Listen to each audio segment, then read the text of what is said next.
بسم اللہ الرحمن الرحیم لا يحب اللہ الجہر بالسوء من القول الا من ظلم۔ چھٹے پارے میں پہلا مضمون جو بیان ہوا ہے اس کا تعلق پانچویں پارے کے آخری حکم کے ساتھ ہے۔ پانچویں پارے کے آخر میں بیان ہوا تھا کہ اللہ تعالیٰ منافقین کی بری خصلتوں کو بیان فرماتا ہے اور ان کی سزاؤں کا ذکر کرتا ہے، تو کسی کا برے لفظوں سے ذکر کرنا یہ تو مناسب نہیں ہے۔ اس کے متعلق فرمایا کہ جہاں ظلم ہو رہا ہو اس چیز کو کھول کر بیان کر دینا اس میں کوئی مذائقہ نہیں ہے۔ ہمارے معاشرے میں ایک جملہ بہت عام ہے کہ جی میں دل کا بڑا صاف ہوں، میں منہ پہ کہہ دیتا ہوں، اور اس کا محل غلط ہوتا ہے۔ دل کا صاف ہونا اور منہ پر کہہ دینا، بعض چیزیں ایسی ہوتی ہیں کہ معلوم ہوتے ہوئے بھی ان سے صرف نظر کرنا یہ مروت ہوتی ہے۔ ہر بات منہ پر کہہ دینا اور یہ کہنا کہ جی میں دل کا بڑا صاف ہوں، یہ عام طور پر اس وقت ہوتا ہے جب اپنے سے کمزور سے واسطہ پڑ جائے۔ اگر اپنے سے تگڑے بندے سے واسطہ پڑے تو وہاں بندہ منہ پہ نہیں کہتا، وہاں پھر دل میں رکھتا ہے۔ بعض چیزیں ایسی ہوتی ہیں کہ ان کو ذکر کرنا یا مجالس میں ان کا تذکرہ کرنا شریعت نے اس کی اجازت ہی نہیں دی ہے، کہ کسی بندے کو منہ پر لان تان کر دینا، اس کو سنا دینا اور یہ کہنا کہ جی میں دل کا بڑا صاف ہوں، اس کی اجازت نہیں ہے۔ بعض استثنائی صورتیں ہیں کہ اگر کوئی مشورہ کرتا ہے اور آپ کے علم میں ہے کہ فلاں آدمی یہ ٹھیک نہیں ہے، مثلا کسی نے کسی کے ساتھ کاروبار کرنا ہے، تجارت کرنی ہے، اور آپ جانتے ہیں کہ یہ بندہ مالی معاملات میں ٹھیک نہیں ہے، آگے چل کر یہ دھوکہ دے گا، تو آپ اس کو یہ کہہ سکتے ہیں کہ میرا تجربہ اس کے ساتھ اچھا نہیں ہے، اس کی اجازت دی۔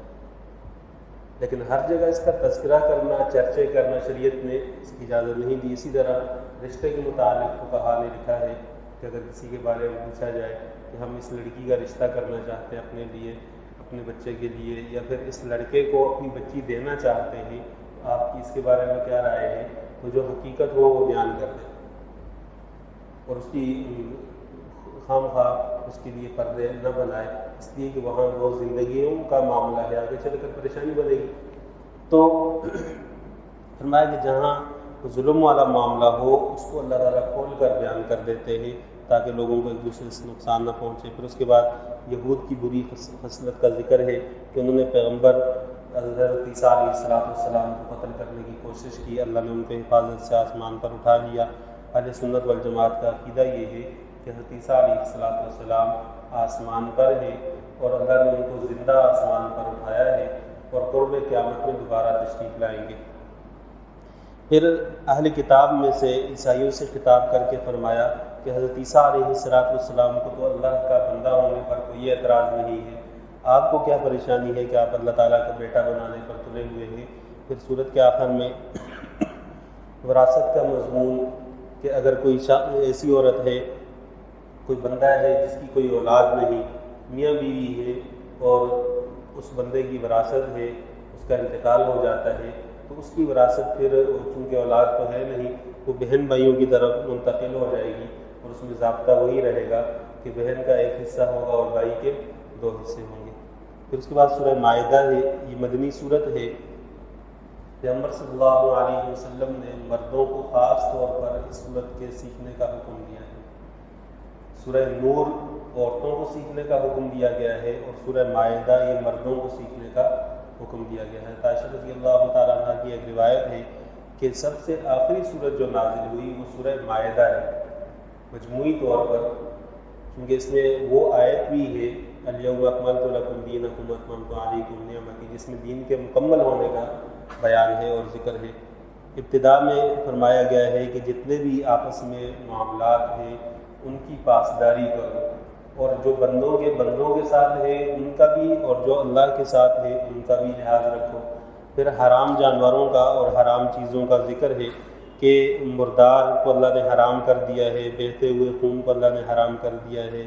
اسی طرح خنزیر کو اللہ نے حرام کر دیا ہے، اور جو غیر اللہ کے نام پر جانور ذبح کیا جائے یا کوئی چیز بنائی جائے اس کو اللہ نے حرام کر دیا ہے، اور وہ جانور جو طبعی طور پر مر جاتے ہیں یا آپس میں لڑ کر مر جاتے ہیں، یہ سارے جانور حرام ہیں۔ شریعت نے جن چیزوں کو حرام قرار دیا ہے، شاہ ولی اللہ محدث دہلوی رحمہ اللہ نے لکھا ہے کہ حرام چیز کے کھانے کی نحوست انسان کے جسم پر پڑتی ہے۔ اس پر حضرت نے لکھا ہے کہ جو قومیں خنزیر کا استعمال کرتی ہیں ان میں حیا نہیں ہوتی، کیونکہ خنزیر بے حیا جانور ہے، جانوروں میں سب سے بے حیا خنزیر ہے، تو جو قومیں خنزیر کا گوشت استعمال کرتی ہے ان میں حیا بالکل نہیں ہوتی، اور ان کو پتہ بھی نہیں ہوتا کہ حیا کیا چیز ہے، نہ کوئی شرم ہے، نہ حیا ہے، نہ کسی کا لحاظ ہے، نہ پاس ہے۔ تو شریعت میں وہ چیزیں حرام کی گئی ہیں جو جسمانی طور پر انسان کو نقصان پہنچاتی ہے یا اس کے اخلاق پر اثر ڈالتی ہے۔ پھر اس کے بعد دوبارہ اس مضمون کا اعادہ ہے کہ جب مرد نکاح کرنے کا ارادہ کرے تو اس وقت عورتوں کا مہر ادا کرے، اور مہر ادا کرنے کے بعد عورت کو اپنے نکاح میں لا سکتے ہیں، لیکن چھپ کے دوستیاں لگانا اس کی شریعت میں اجازت نہیں ہے۔ پھر جس طرح باطنی طور پر شریعت پاکی کا لحاظ رکھتی ہے، ظاہری طور پر بھی انسان کے اعضاء پاک ہونے چاہیے۔ اس کے لیے وضو کا طریقہ سکھایا گیا ہے کہ چہرے کا دھونا، دونوں ہاتھوں کا دھونا، اور کونیوں تک دونوں ہاتھوں کا دھونا، سر کا مسح کرنا، پاؤں کا دھونا، یہ فرائض وضو میں سے ہیں۔ ان میں سے کوئی بھی اگر رہ جائے گا تو وضو نہیں ہوگا، نص سے اس کا حکم ہے۔ پھر اس کے بعد پیغمبر صلی اللہ علیہ وسلم کی مجلس میں آنے والے جو یہود تھے ان کا ذکر فرمایا کہ یہ وہ لوگ ہیں کہ جو پیغمبر کی مجلس میں تو آتے ہیں لیکن اپنی مرضی کی چیزیں لیتے ہیں، اور ایک دوسرے کو یہ کہتے ہیں کہ فلاں حصہ تو سن کر لے لینا اور فلاں حصے کو قبول نہیں کرنا۔ تو جب نیت ہی بری ہو تو اللہ تعالیٰ انسان کو قرآن سے فائدہ نہیں پہنچاتے۔ اب یہ یہودی جو پیغمبر کی مجلس میں تھے، ان کو قرآن سنانے والا پیغمبر ہے، کائنات میں سب سے صاف ستھری زبان اور سب سے اچھا بیان کرنے والی ذات، اور الفاظ قرآن کے، قرآن میں کتاب، وہ کتاب جو کائنات میں سب سے افضل کتاب ہے، لیکن چونکہ دل میں میل تھا اس وجہ سے اللہ نے ہدایت نہیں دی۔ تو جو قرآن سے ہدایت لینا چاہتا ہے وہ یہ تہیہ کر لے، طے کر لے یہ کہ قرآن میں جن چیزوں سے روکا گیا ہے ان کو چھوڑوں گا، اور جن چیزوں کو کرنے کا حکم دیا گیا ہے میں کروں گا، یہ ارادہ کرے گا، اور اس نیت سے پھر قرآن کو سنے سمجھے، اللہ تعالیٰ اس کی زندگی بدل دیں گے۔ کہ مولانا حضرت تھانوی رحمہ اللہ نے لکھا ہے، حدیث میں ہے کہ جس شخص کو رمضان کا مہینہ ملے اور وہ اپنی مغفرت نہ کروا سکے تو اس کے لیے ہلاکت اور تباہی ہے۔ اس پہ حضرت تھانوی رحمہ اللہ نے لکھا ہے کہ رمضان المبارک میں کل کے دن کا انتظار نہ کرے کہ میں اس گناہ کو کل چھوڑوں گا، آج توبہ کر لے اور بار بار کرتا رہے۔ اگر توبہ ٹوٹتی ہے تو پھر توبہ کرے، اور توبہ اس نیت سے کرے کہ آئندہ کبھی نہیں کروں گا۔ وہ توبہ اگر عید کے دوسرے دن ہی ٹوٹ جائے، بندہ پیغمبر کی بد دعا سے بچ جائے گا کہ رمضان اس کا ایسا گزرے گا کہ اس نے گناہوں سے توبہ کر لی ہے۔ تو جب دین کو سیکھنا ہو تو پہلے یہ طے کر لے کہ میں نے اپنے آپ کو تبدیل کرنا ہے، اپنے لیے قرآن کو تبدیل نہیں کروں گا۔ پھر حضرت موسیٰ علیہ السلام کا ذکر ہے، قوم عمالقہ کی طرف ان کو جب بھیجا گیا تو ان کی قوم نے کہا کہ آپ جا کر لڑیں، ہم یہاں بیٹھے ہوئے ہیں۔ اللہ تعالیٰ نے اس پر ان کی قوم کو ایک عرصے تک میدان طے میں 40 سال کا عرصہ وہاں گھومتے رہے، اور اللہ تعالیٰ کی طرف سے ان کے لیے یہ سزا تھی۔ قرآن کریم میں 2 چیزیں ایسی ہیں کہ جن پر پیغمبر کو یہ کہا گیا ہے کہ آپ کو افسوس نہیں کرنا چاہیے۔ ایک کفر اختیار کرنے والوں کے بارے میں فرمایا کہ جو کفر اختیار کر لیں آپ اس کے بارے میں پریشان نہ ہوں، ڈٹے ہوئے ہیں ڈٹے رہنے دیں، آپ کو کوئی ضرورت نہیں کہ آپ افسوس کر رہے ہیں، آپ کا کام ہے پہنچا دینا۔ ایک جہاد کے بارے میں فرمایا کہ وہ لوگ جو جہاد کے منکر ہیں، اللہ کی طرف سے ان کی جب گرفت ہوتی ہے اس پر آپ افسوس نہ کریں، کوئی ضرورت نہیں، یہ اس کے لائق ہے، اس کے حقدار ہیں کہ ان کو پکڑا جائے۔ پھر اس کے بعد دنیا میں جو پہلا قتل ہوا اس کا ذکر ہے، حضرت آدم علیہ السلام کے 2 بیٹے تھے، اور پھر ایک اصول بیان فرما دیا کہ جو بندہ بھی دنیا میں کسی کو قتل کرے گا گویا کہ اس نے کائنات کو قتل کر دیا ہے، اور جس نے کسی کو زندگی دے دی، بچا لیا موت سے، تو اس نے گویا کہ پوری کائنات کو بچا لیا ہے۔ کہ ناحق قتل کرنا، اس سے آگے چل کر اور بہت سارے مسائل پیدا ہوتے ہیں۔ پھر وہ لوگ جو لوگوں کا مال چھیننے کے لیے ان کو قتل کرتے ہیں، جو ڈکیت ہیں، ان کی سزا کا بیان ہے کہ ان کو امیر پکڑ لے گا، حاکم پکڑے گا اور ان کو قتل کر کے سولی میں لٹکا دے گا،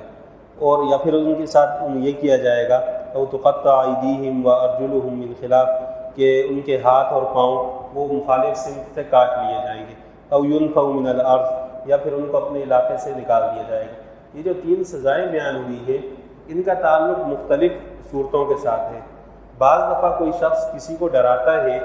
کہ مجھے اپنا مال دے دو ورنہ میں قتل کر دوں گا، تو وہ بندہ مال نہیں دیتا۔ اس ڈرانے پر اس کو سزا یہ دی جائے گی کہ اس کو اس علاقے سے نکال دیا جائے گا۔ اگر آج یہ قانون بن جائے کہ جو بندہ کراچی میں چھینا چھپی کرتے ہوئے پکڑا گیا، اس کو ہمیشہ کے لیے کراچی میں آنا بند، آدھے تو ویسے ہی مر جائیں گے۔ یہ باقاعدہ سیزن لگانے کے لیے آتے ہیں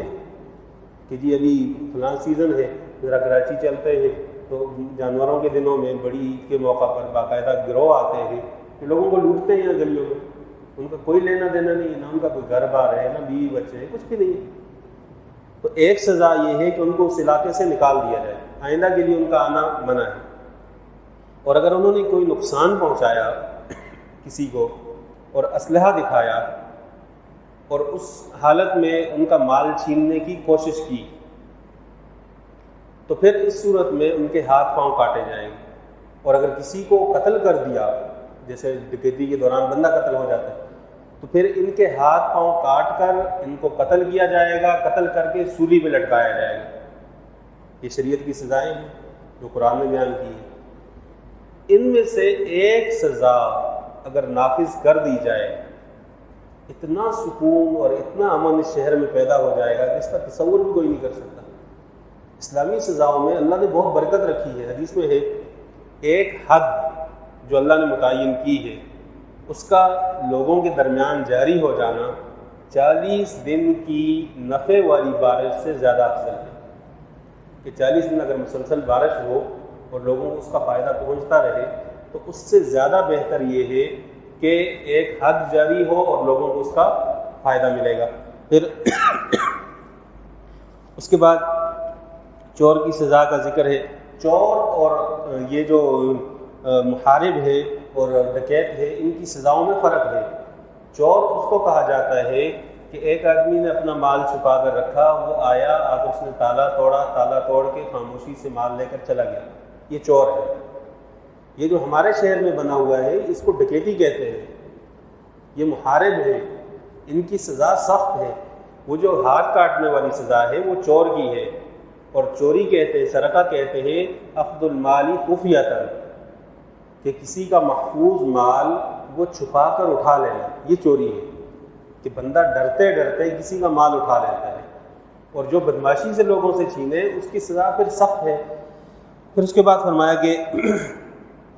ایمان والوں کو یہ حکم دیا گیا ہے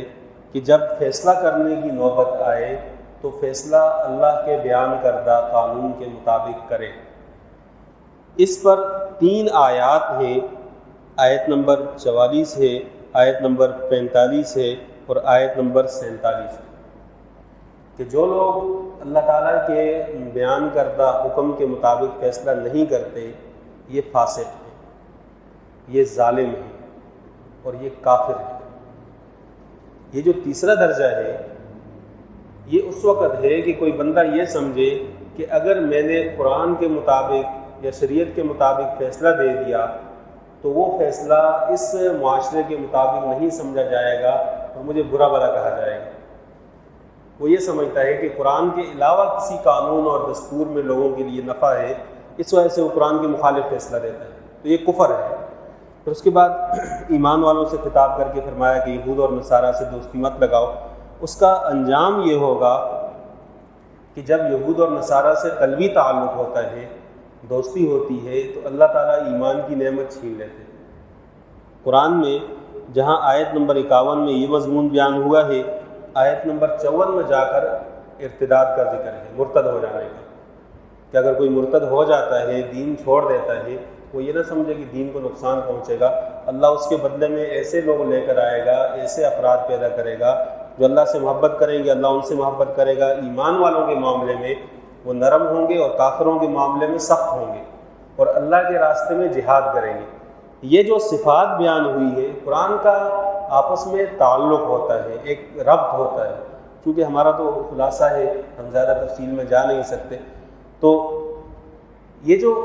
یہود اور نصارہ سے دوستی لگانے سے منع کیا گیا ہے، اس کے اثرات انسان پر جو پڑتے ہیں، پہلا اثر یہ پڑتا ہے کہ مسلمان اس کو برے لگنے لگتے ہیں، دوسرا اثر یہ پڑتا ہے کہ کفار کی اس کے دل میں عزت پیدا ہو جاتی ہے، تیسرا اثر یہ پڑتا ہے کہ وہ جہاد سے نفرت کرنے لگتا ہے۔ آپ سوچتے جائیں کہ ہمارے معاشرے میں جو لوگ یہود اور نصارہ کی پیروی کر رہے ہیں یا ان کے حلیف بنے ہوئے ہیں، ان کے اندر یہ بیماریاں نہیں پائی جاتی، اور آخری یہ ہے کہ اللہ ایمان کی نعمت چھین لیتے ہیں، مرتد ہو جاتے ہیں، اور اس سے اللہ کو وہ کوئی اپنے ایمان کی نعمت چھن جانے سے وہ یہ نہ سمجھے کہ کوئی دین کو نقصان پہنچے گا، اللہ تعالیٰ دوسرے لوگ لے کر آ جائے گا۔ پھر اس کے بعد آخر میں پیغمبر صلی اللہ علیہ وسلم کو خطاب کر کے فرمایا گیا ہے کہ آپ کو جو احکامات دیے جا رہے ہیں آپ ان کو لوگوں تک پہنچا لیں، یہ رسالت کا اہم ترین آپ کے ذمہ ایک کام لگایا گیا ہے۔ پھر اس کے بعد عیسائیوں کا ایک طبقہ جو حضرت مریم کے بیٹے کے بارے میں یہ کہنے کے قائل تھے کہ وہ اللہ کے بیٹے ہیں حضرت عیسیٰ علیہ السلام، ایک طبقہ وہ تھا کہ جو یہ کہتا تھا کہ حضرت مریم وہ ثالث الثلاثہ ہے، تین میں سے ایک معبود ہے۔ ان دونوں پر رد کرتے ہوئے فرمایا کہ دیکھو دنیا میں ہر عقل مند آدمی وہ یہ سمجھتا ہے کہ جو الہ ہوتا ہے، جو معبود ہوتا ہے، جو اللہ ہوتا ہے، وہ محتاج نہیں ہوتا۔ یہ بات تو بچہ بچہ سمجھتا ہے۔ جس کو کھانے کی ضرورت ہے تو محتاج ہے، پھر کھانا کھانے کے بعد اس کو ضرورت پیش آئے گی رفع حاجت کی،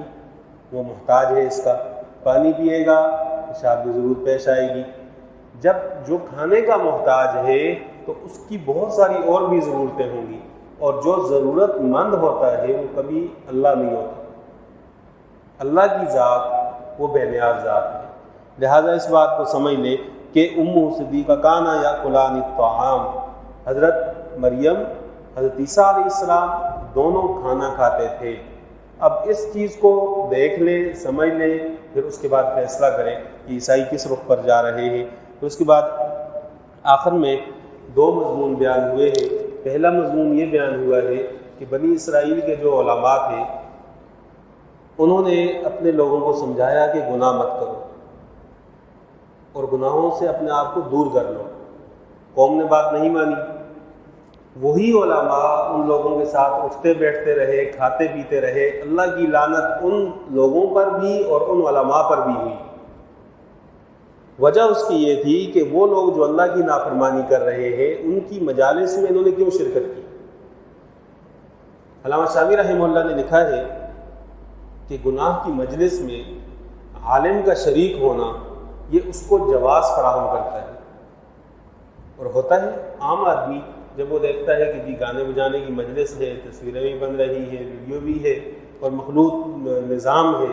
تو اس میں مولوی صاحب بھی بیٹھے ہوئے گپ شپ لگا رہے ہیں عورتوں کے ساتھ اور تصویریں اس کی بھی بن رہی ہے، تو کہتے ہیں دیکھیں اتنے بڑے مولوی صاحب ہیں، ان کو تو کچھ نہیں ہوتا۔ یہ بڑے جی مفتی آ گئے ہیں، یہ کہنا کہ اتنے بڑے مولوی صاحب ہیں ان کو کچھ نہیں ہوتا، یہ جواز کا فراہم کرنا ہے۔ دوسرا مضمون یہ بیان ہوا ہے کہ دنیا میں مسلمانوں کے خلاف یہود اور مشرکین یہ دو ایسے کٹر مخالف ہیں کہ ان کے دل میں کبھی بھی مسلمان یہ نہ سوچے کہ ہمارے لیے کوئی رحم یا ترس والا معاملہ ہوگا، بھول جائیں اس چیز کو۔ نصارہ کے متعلق فرمایا کہ عیسائیوں میں جو لوگ اصل مذہب پر ہیں، جیسے حبشہ کے لوگ تھے اصل مذہب پر تھے، وہ جب قرآن سنتے ہیں تو ان کی آنکھوں سے آنسو بہتے ہیں،